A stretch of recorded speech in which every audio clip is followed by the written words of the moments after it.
Bonjour à toutes et toutes.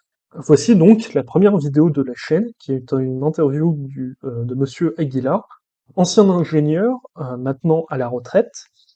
Et donc, mais je ne vais pas parler plus longtemps que ça, parce que je pense que je vais le laisser parler. C'est quand même plus intéressant. Donc, voici cette interview, et moi je vous retrouve juste après. On va pouvoir attaquer. Bon, Je vais vous laisser vous présenter. Déjà, quel a été votre parcours, quel a été votre métier aussi, mmh, parler de vous. bon, bon, d'accord. Ben, tu me dis quand top, hein? Bah, c'est parti. C'est parti. Oui, je me présente donc Michel Aguilar. Au commencement, je me suis engagé dans l'armée de l'air. Tout ça à cause d'une fille et en fait d'une femme qui est actuellement mon épouse, toujours mon épouse. Voilà. Donc j'ai pas changé d'épouse. Pour dire, à l'époque, bon, ça remonte assez loin. À l'époque, on devait faire notre service militaire et moi c'était en Allemagne. En Allemagne, donc en Allemagne du Nord, donc moi en Allemagne c'était Niette, donc je voulais pas aller me peler dans les trucs, c'était motocyclette en plus, donc je me suis dit, donc si j'avais une permission, ça aurait été 48 heures dans le train, donc j'étais fiancé à l'époque, ça se faisait aussi à mon époque, donc je me suis dit, bon ben non, ça va pas, je me suis engagé à Nîmes. Nîmes, c'est pas loin d'ici, c'était à 3 heures de train, hein. Donc, je me suis engagé dans l'armée de l'air. Au départ, il y avait une prime d'engagement que j'ai jamais reçue du reste.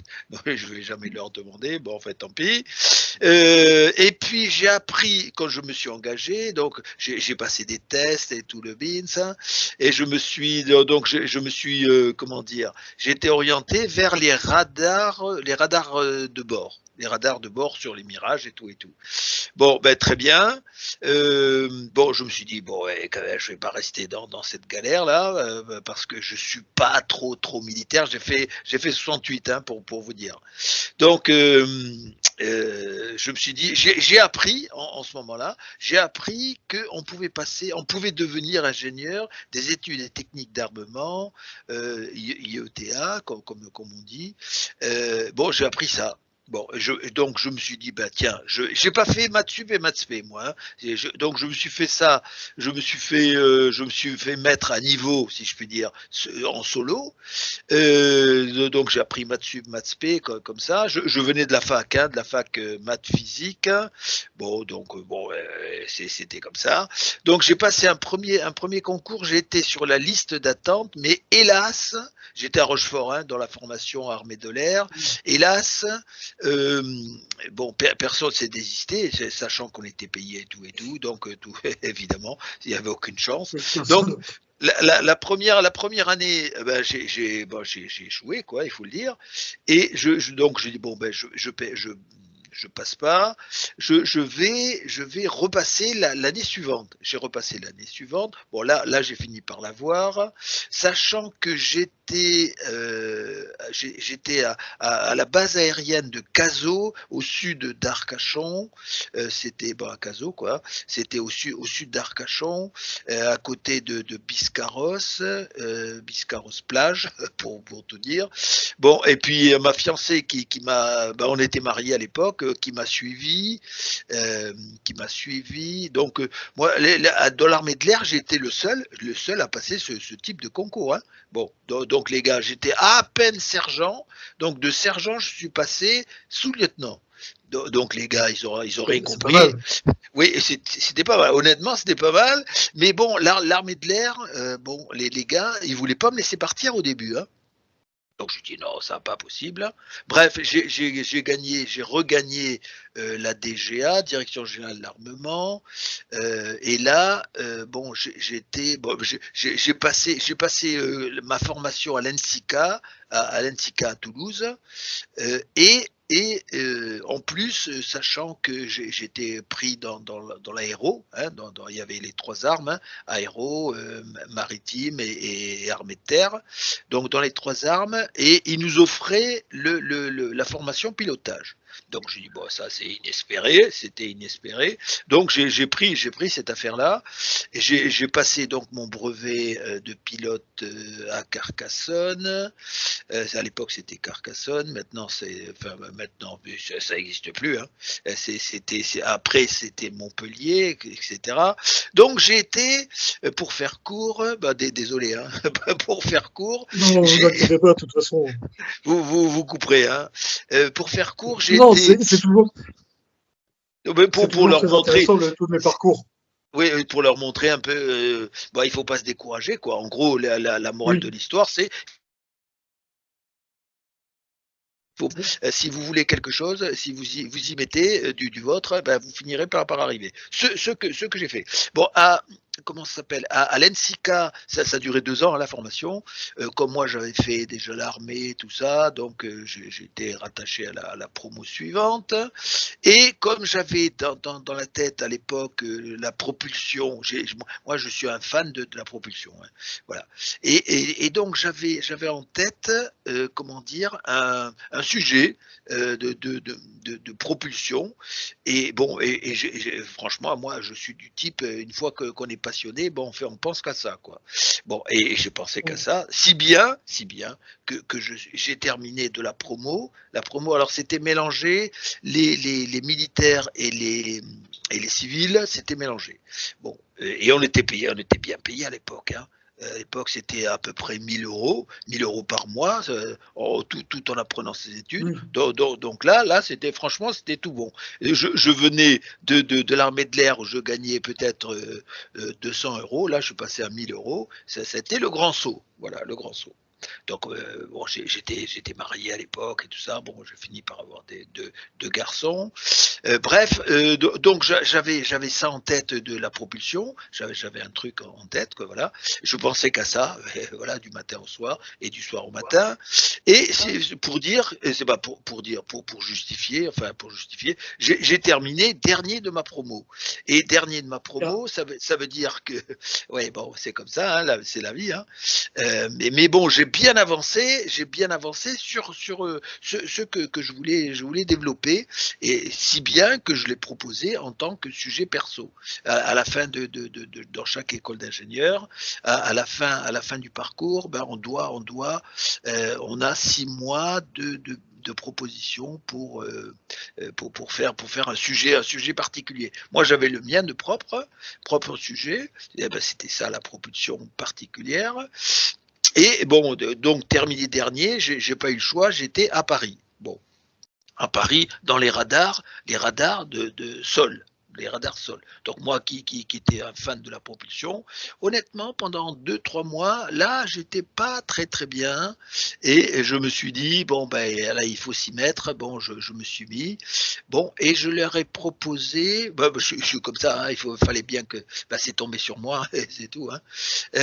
Donc je leur ai proposé un radar particulier. Les mecs, j'étais à l'époque, c'était avec Thomson, et c'est, comment il s'appelle maintenant? Bon, ça va me revenir. c'est Euh, Thalès. Thales, voilà.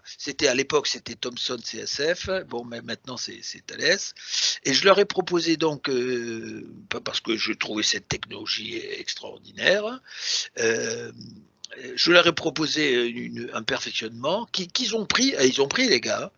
C'était gratuit, évidemment, ça venait de l'administration, donc ça pouvait être que gratuit.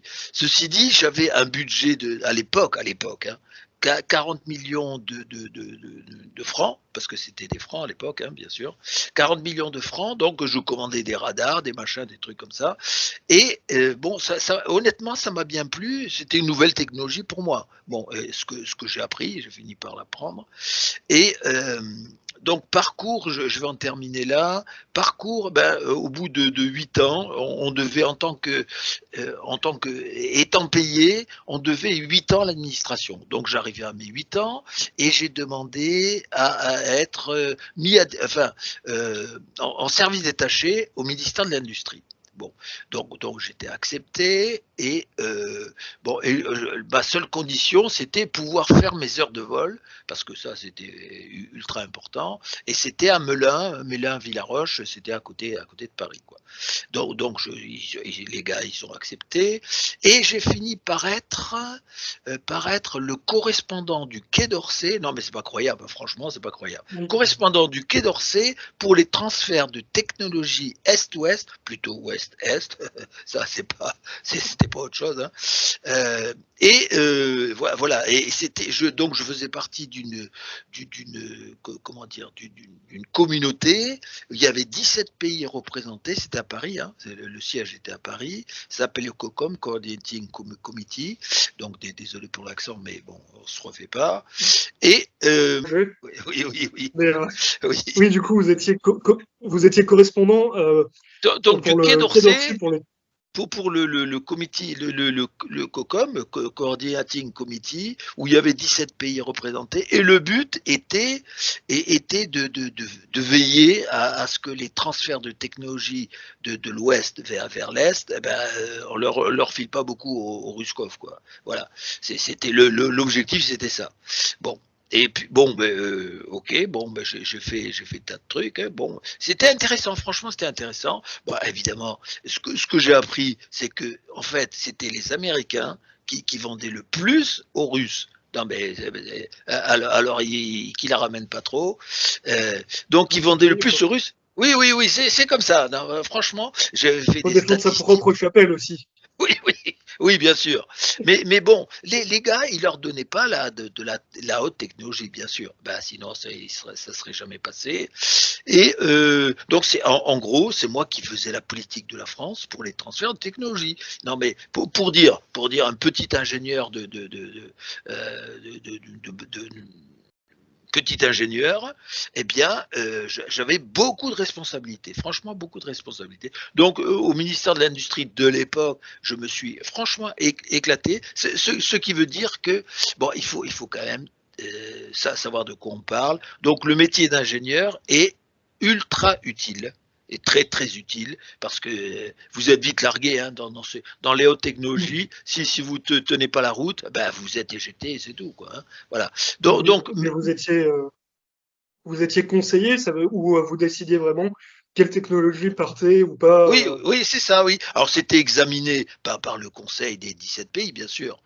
Donc, quand on disait, ben voilà, nous, la France, on peut exporter tel type de technologie. Bon, c'était souvent pour les micro-ordinateurs, hein, c'était ça. Les Hmm. Russes, ils étaient largement en retard. Bon, et donc ils essayaient par tous les moyens de piquer la technologie de l'Ouest. Bon, et on avait même détecté des entreprises. Après, il y a toujours des vilains, il y en a toujours partout, hein. Bon, voilà. Donc, pour dire, si on n'est pas ingénieur, on ne peut pas être dans la haute technologie. Voilà, c'est point Hmm. final. En gros, c'est ça. Voilà. Bon, je m'arrête parce que j'ai pas mal de trucs à dire, mais bon, ça suffira. On est là aussi pour en parler.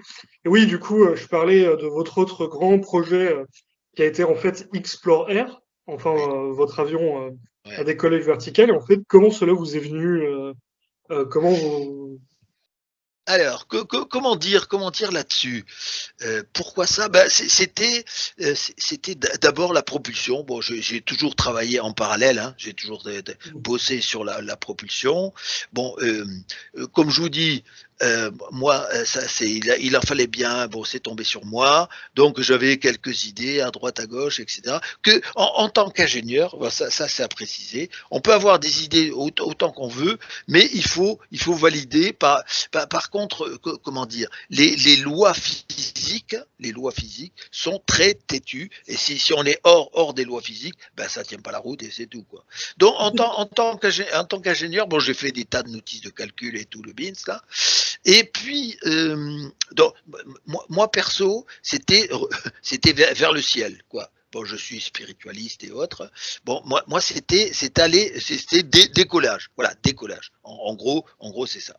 Décollage.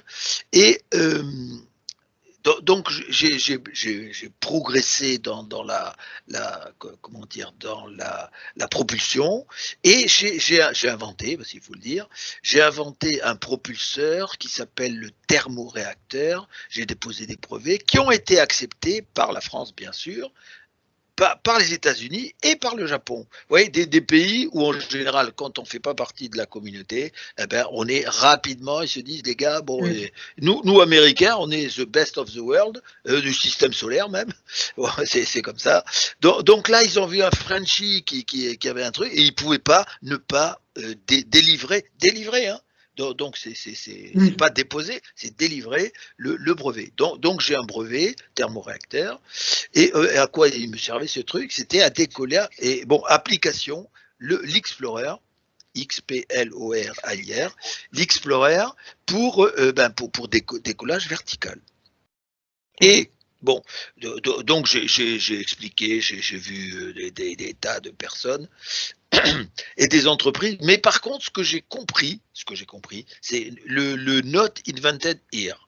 Bon, quand c'est pas inventé à l'intérieur de les gars des grands groupes, surtout les grands groupes, ils ont des bureaux d'études, ils ont des centaines voire des milliers d'ingénieurs qui payent une fortune. Bon, si un petit rigolo qui arrive et qui propose un nouveau truc vraiment qui tient la route, eh ben ils se disent bah ça c'est pas bien. Je veux dire, nous, on paye des Mm. ingénieurs, on paye beaucoup d'ingénieurs, et qu'est-ce qui sort? Ben, pas grand-chose, en fait, pas grand-chose. C'est des micro petits pas, voilà, c'est des tout petits pas. Bon, là, c'était vraiment une rupture technologique, vraiment une rupture technologique. Bon, donc je me suis battu, bah, c'est le pot de fer contre le pot de terre, quoi. C'est comme ça la vie, hein. Oui, Bon, mais oui, je vous écoute. de toute façon, tout ça est décrit dans votre livre que je conseille, franchement. C'est comme ça que je vous ai découvert, en fait, à l'Estaca. Votre livre était posé fièrement, que j'ai découvert. Mais du coup, en fait, je pense que je vais inviter toute personne qui est intéressée par ce concept-là, où le pot de fer contre, enfin le pot de terre contre le pot de fer, allez en fait lire ce livre, parce que là, vous rentrez quand même beaucoup plus dans les détails techniques, ce qui est quand même très passionnant, et aussi dans tous les déboires que vous avez pu, surtout avec certaines entreprises. Ah oui, Euh, oh, putain, oui. Ah, ça n'a pas manqué, hein. Franchement, ça n'a pas ah manqué. oui, non, mais Bon, franchement, mais merci pour la promo, hein. Merci pour la promo. À la limite, ce que je vous propose, c'est de c'est rien. de vous envoyer le livre, parce que moi, je cours pas après le pognon, et le pognon ne court pas après moi. Bon, c'est comme ça. Bon, ben, et il en faut, hein. S'il n'y a pas ça, ben, Oui, honnêtement, on fait pas grand chose. Et voire rien. Donc, que je peux vous proposer, c'est de vous envoyer ce livre en numérique, de telle sorte que oui. si vous avez des demandes, ah ben, vous transférez Ah oui, je pourrais les le bouquin. transmettre, bien sûr. Voilà, Oui, on peut faire ça parce que bon, pas faire payer, de toute façon, j'en ai plus alors. Voilà. oui. Euh, Mais bon, voilà. voilà. Bon, bah, je pense qu'on peut passer à la prochaine question, si cela vous va, enfin, si vous, Hmm.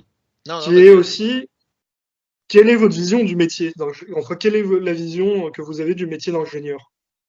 Ouais. Actuellement, ce que je me dis, et puis pas dans le sens de l'histoire, hein, c'est ça qui est important Mm, aussi. Actuellement, je me dis, nous ingénieurs, d'abord un constat. Nous ingénieurs, nous avons pollué la planète. Bon, ça c'est indéniable.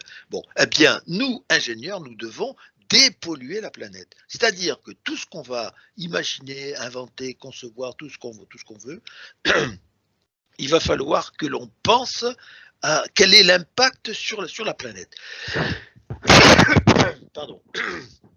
Quel est l'impact sur la planète? Donc voilà, en tant qu'ingénieur, on est responsable de ce que l'on produit. Et sachant qu'il y a un nouveau paramètre qui est l'écologie au sens large du terme, hein, qui est mm. l'écologie, que ce soit pour les carburants, que ce soit pour les avions. Enfin, moi, je suis dans l'aéronautique, donc c'est l'aéronautique qui m'intéresse, et le spatial. Et le spatial. Donc nous, ingénieurs, on a pollué la planète, à nous de la dépolluer. Voilà. En gros, c'est ça. Ma réponse, c'est ça. Et quoi que l'on puisse concevoir, quoi. Quoi que l'on puisse concevoir. Oui, du coup, pour vous, le défi du prochain siècle, enfin, pour ma génération et les générations d'ingénieurs qui vont arriver, ça va être de dépolluer, enfin, d'essayer d'être en accord avec ce que va nous imposer le GIEC. Oui, oui, oui, eh bien, je vais vous dire. Alors, presque, on n'a pas besoin du GIEC. Hein. Eh ben, on sait que on pollue.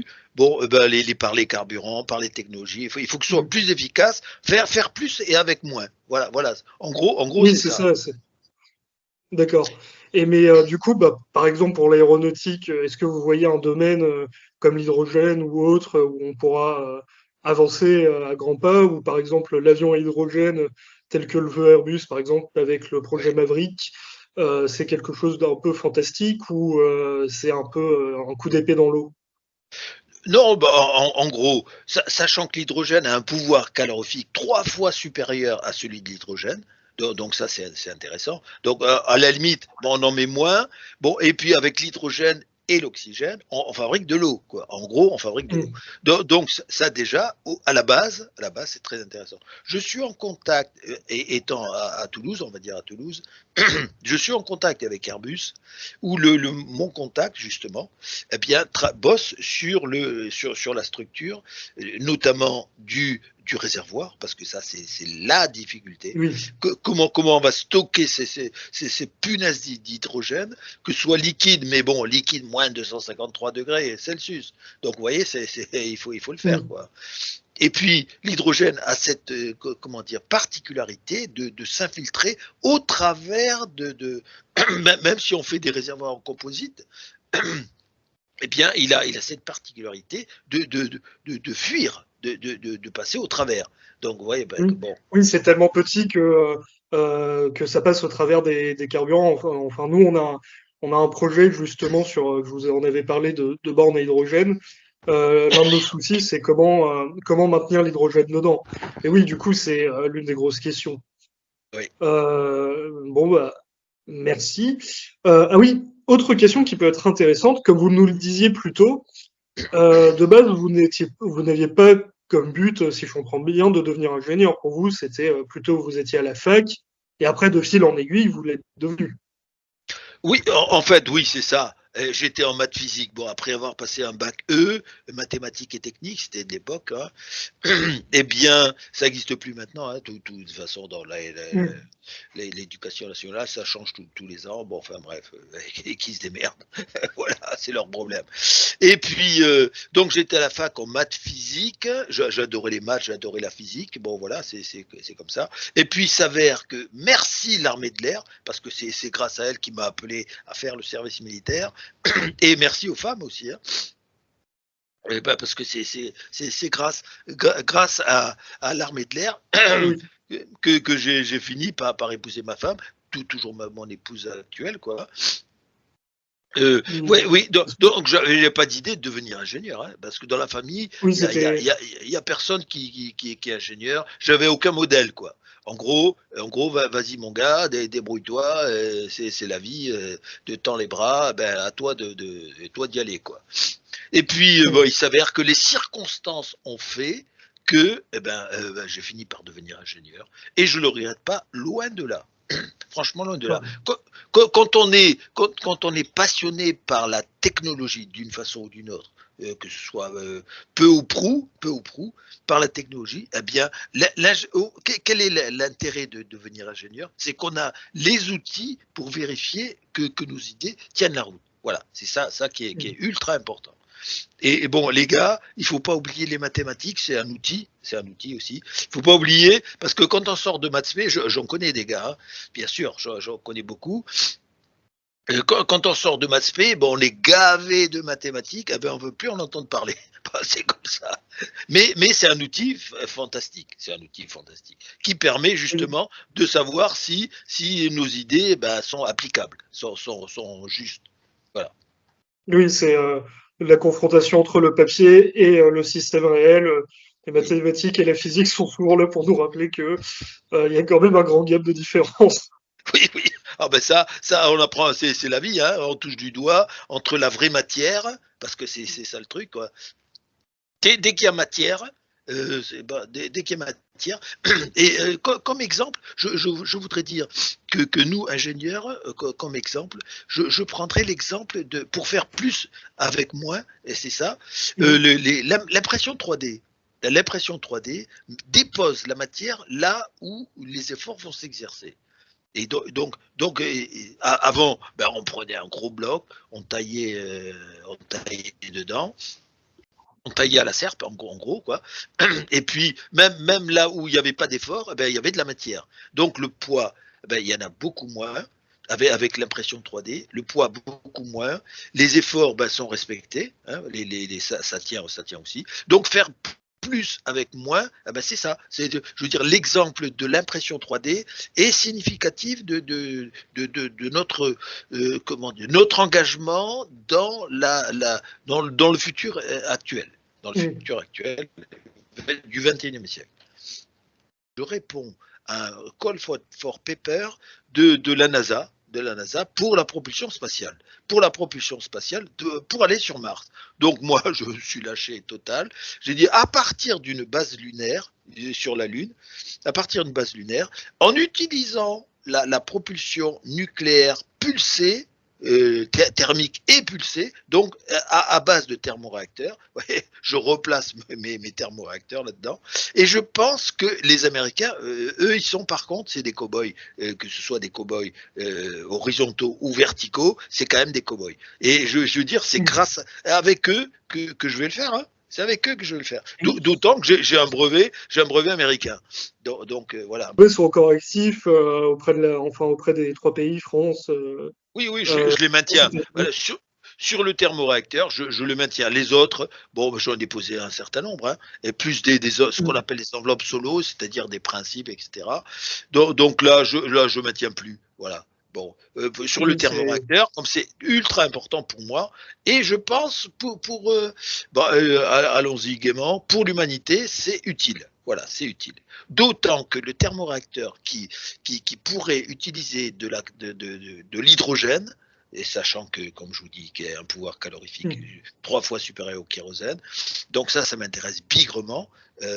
Donc voilà, on peut utiliser l'hydrogène, alors qu'il soit gazeux ou liquide, mais dans l'espace, on est moins limité. Sachant que sur une base lunaire déjà, ben je veux dire, il y a le froid peut aider, quoi. Ça va dans le bon sens. Et pour aller sur Mars, alors moi ce que je propose, en utilisant la propulsion nucléaire thermique pulsée parce que thermoréacteur, à base de thermoréacteur, eh bien pour aller sur Mars, on mettrait à peu près 30 jours. Voilà. Juste avant que... quand même, ouais, oui, par rapport aux 6-8 mois actuels, quoi. Donc, j'ai répondu à la NASA. C'est aussi, comment il s'appelle déjà? Bon, c'est l'AIA. Non, c'est. Vous avez travaillé vous-même, vous avez travaillé aux États-Unis. Enfin, vous avez fait pas mal de choses aux États-Unis, non? Non, pas du tout. Moi, je suis vraiment en dehors de ce milieu. Du coup, si vous parlez de l'AIEA, enfin l'AIEA astronomique, l'agence astronomique. Oui, je vois du coup, je mettrai leur nom juste en dessous. L'AIA, c'est l'American l'AIA, Institute voilà. for Astronautic and Astronautic et aéronautique. Voilà. C'est l'AIA, effectivement. L'AIA. Bon, et puis il y a Lockheed Martin aussi, qui est dans le même truc. Et comme ils ont fait Lockheed Martin, hein, ils travaillent avec une entreprise. Bah, franchement de ce côté-là. Par contre, j'ai une admiration sans borne pour la technologie ou l'esprit technologique des Américains. Non, c'est eux qui tirent le monde. Hein. Et sur ce plan-là, j'irai pas vivre chez eux parce que bon, ok, ils se démerdent sans moi. Mais sur le plan technologique, c'est les meilleurs. Hein. Franchement, c'est eux qui initient. C'est clair que c'est les meilleurs. Ils initient un peu tout, hein, un peu tout. Oui, voilà. Ils ont. Donc surtout dans le domaine spatial. Bah, franchement, aller mettre sur place un hélicoptère qui fonctionne et qui a duré 3 ans alors que c'était quelques petits mois, quelques semaines même, bah, pendant 3 ans cet hélicoptère a fonctionné. Non, mais c'est une merveille, franchement. Et Même les Chinois, alors les Chinois, je veux plus en entendre parler parce que ces enfoirés de Chinois, je dois le dire, parce que ils devaient financer, non mais ils devaient financer, mais l'Explorer. Voilà, le décollage vertical, tout ça. Bon, moi je trouvais personne à l'Ouest qui voulait mettre du pognon. Et comme ils ont comment dire, une trésorerie infinie, et il faut voir pourquoi, mais enfin bon, ça c'est autre chose. Bon, mon fils a Sans vécu en autre Chine. débat. Oui, c'est un autre débat. Mon fils a vécu en Chine et il parle très bien chinois. Bon, je suis allé en Chine. Ils sont venus ici, bon, pour leur montrer un peu qui étaient les entreprises, qui allaient faire le démonstrateur, parce que là, je leur faisais pas confiance Mm. sur le plan technique, hein, eux-mêmes. Bon, bref. Sauf que, au moment de signer les accords et tout ça, ça s'est levé à 26 millions d'euros. Ils étaient prêts à financer 26 millions d'euros. Bon, sauf que à la fin on devait signer les accords, tous les accords. Hein. À la fin, il me dit bon ben voilà ce qu'on vous propose. 26 millions d'euros, on va dire c'est 30 millions d'euros et on va se partager sous la table 4 millions d'euros. Alors je dis ça mon petit Mm. gars, et il est hors de question que je vende mon âme. Mon âme n'est pas à vendre. Voilà ce que je leur ai dit. Hein. Et donc je suis parti et ça s'est arrêté. Ben, la mort dans l'âme, hein, parce que bon, c'était mon Oui, truc. malheureusement, C'était mon truc. Mais hors de question que je vende mon âme à ces gars-là. Voilà. Donc c'est oui, pour ça que je veux plus entendre parler des Chinois. Parce que c'est des gros tricheurs. C'est des tricheurs. Voilà, c'est des tricheurs. Voilà, point. Voilà, point. Désolé de cet aparté, mais bon, ça me mais permet de le dire. ça fait partie quand même de votre vie. Oui. C'est, de toute façon, tout est dans votre biographie. Ça a quand même été une grosse part et on comprend que vous n'ayez pas vendu votre projet pour 4 millions, parce que quand même, c'est resté assez longtemps. Ça vous a pris énormément de temps. Oui, non, mais c'était toute ma vie. Hein. Et mon Oui, c'est épouse ça. peut témoigner. Euh, je suis là où je suis, c'est en haut, comment dire, au premier étage. Là, je suis dans une espèce de petit truc. Hein. Donc, je suis tranquille. Franchement, je suis tranquille. Et donc, je passe ma vie là-dedans. Hein. Voilà, je passe ma vie Mm. là-dedans. Bon, en gros, c'est ma grotte. C'est ma grotte que j'aime beaucoup. Voilà, que j'aime beaucoup. Je comprends Donc, mon parfaitement. épouse me voit pas souvent, mais bon, ben, chacun sa vie, en gros. En gros, c'est ça. Ah, d'accord. Bon, je pense qu'on peut passer à une autre question. Ouais. Et je pense que c'est la question la plus importante de toutes. Pourquoi conseillez-vous ou non le métier d'ingénieur aux lycéens? Alors, les lycéens, ouais, j'ai donné beaucoup de cours particuliers, hein, à des prix défiant toute concurrence. Bon, c'est moi qui décidais ça, voilà. Donc, j'ai eu beaucoup de lycéens en S, parce que ça me plaisait bien. S, E et L. Bon, L, c'est désespéré. C'est désespéré. Sur le plan mathématique, c'est désespéré. Voilà. Donc j'ai eu beaucoup, j'ai été beaucoup en contact avec les lycéens, et mais je constate que même les S avaient très peu, il y en a très peu, hein, qui se dirigeaient vers la science, la science dure. La science dure où il y a la matière, etc. Donc je me suis dit, tiens, c'est dommage. Les mecs qui se tapent des études qui sont pas simples, hein. Bon, c'est pas du tout simple.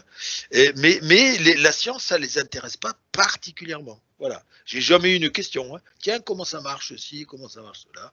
Bon, ben, ok, bon, les gars, chacun sa vie aussi. Mais ce que je conseillerais, je dirais, bon, mais messieurs, c'est qu'il n'y a pas beaucoup de filles non plus. Hein.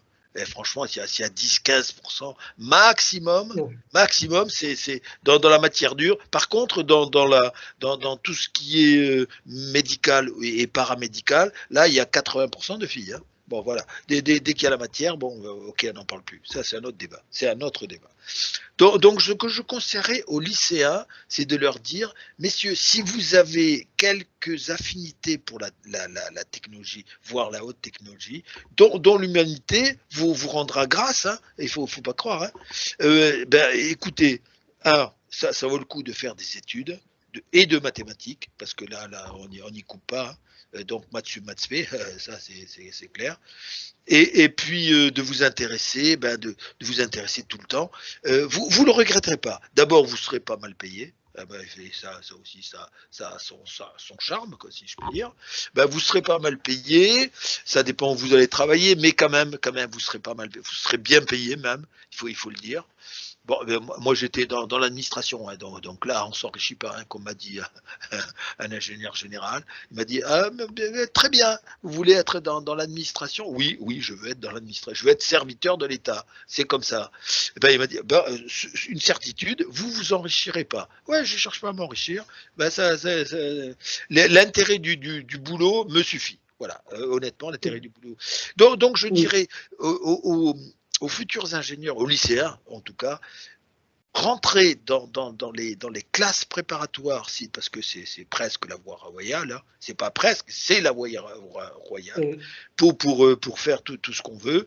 Et en tant qu'ingénieur, vous ne le regrettez pas. Un, vous serez bien payé, bon, ça d'accord. Le métier est très intéressant. Très intéressant, ça dépend ce que vous allez faire, mais quand même, le métier par rapport à celui qui vide les poubelles ou autre, bon, non, sans déconner, faut être lucide. Hein.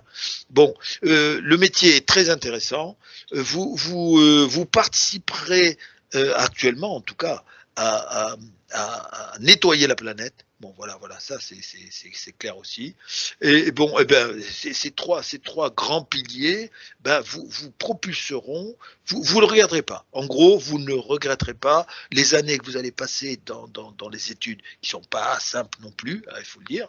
Bon, Bon, mais si vous avez quelques affinités pour les mathématiques, pour la physique et la chimie aussi, je suppose. Moi, j'étais nul en chimie, hein. Bon, c'est comme ça, on s'en fout. Donc, mathématiques, physique, technologie, eh bien, c'est une affaire, franchement, je le redis parce que c'est la vérité, vous ne le regrettez pas, d'autant que, je redis, hein, synthèse, vous serez bien payé, le métier est passionnant, vous aurez la considération de l'humanité parce que vous allez travailler pour l'humanité. Faut pas vous le Mm. dire. Hein. Voilà, c'est ça. Voilà ce que je dirais aux lycéens. D'accord. Bon, bon bah voilà. Je pense que, enfin moi, de mon côté, j'ai répondu à toutes les questions que j'avais prévu de vous poser. Ouais. Je pense que qu'est-ce que vous en pensez? Ça brosse quand même un assez grand portrait de, pour vous, qu'est-ce qu'être ingénieur? Oui, oui, je pense que ça devrait les aider. Oui, Moi il faut aussi. j'ai été sur ce plan-là parce que c'est par la force des choses. Hein. C'est la Mm, destinée, la providence qui l'a décidé à ma place. Hein. Voilà, c'est comme ça. mm. Mais je dis, ok, merci la providence. Non, franchement, merci la providence. Voilà. J'ai rempli mission accomplie. En gros, lorsque viendra mon temps de remonter, enfin, je vais pouvoir trouver un bon propulseur là. Lorsque viendra mon temps, eh ben, je remercierai, j'irai faire un tour au big boss de la Providence et je le remercierai. Voilà. Bon, bon. Mais en tout cas, avant de remercier la Providence pour vous, je tenais à vous remercier en tout cas, ce fut très intéressant. J'espère que bah, pour ceux qui regarderont du coup l'interview seront tout aussi intéressés. Et aussi, j'espère qu'ils se s'engageront aussi pour devenir ingénieurs. Peut-être Ouais, pas forcément ingénieur de l'armement, parce que je sais que ça, non, parfois ça n'intéresse pas tout le monde de par certains aspects, mais comme vous le dites, on a quand même beaucoup de travail, surtout pour l'écologie. oui, absolument. En tout cas, j'espère que cette interview vous a plu. J'espère que vous avez trouvé cela aussi intéressant que moi. Si la vie de Monsieur Aguilera vous intéresse tout autant et son projet Explore Air, je vous invite à me contacter dans la description. Comme il me l'a demandé, je mets à disposition son livre. Soit il est dans la description, soit vous m'envoyez un mail et je vous le donnerai. Et donc, je vous invite à une prochaine fois où il y aura normalement une interview bientôt, enfin je l'espère. Eh bien, au revoir.